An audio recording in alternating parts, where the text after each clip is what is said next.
এটা অরিজিনাল দেখেন, ন্যাচারাল একদম। এই যে পানি জমে আছে শিশির, হ্যাঁ। এই শাকটা হচ্ছে, আমি একটা ডাটা সিঁড়ি মামা আছি, এটা কিন্তু আমার না, আমি আপনাদের এই কথা বলছি। তাহলে সিদ্ধান্ত আমরা সিদ্ধান্ত গুড়। এই শাকটা হলো পালং শাক। যাদের পুরুষত্ব কমে গেছে, আমরা বলি যে হরমোন, টেস্টোস্টেরন হরমোন যাদের কমছে, স্পার্মের কোয়ালিটি কমছে, মানে বীজটা পাতলা গাঢ় না, কেন হয়? শুক্রাণুর সংখ্যা কম, আল্লাহ প্রদত্ত।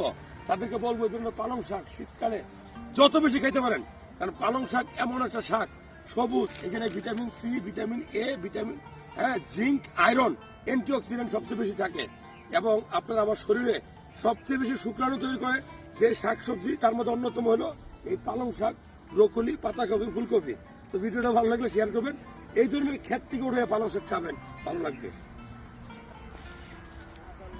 ভিতরে আছে আমাদের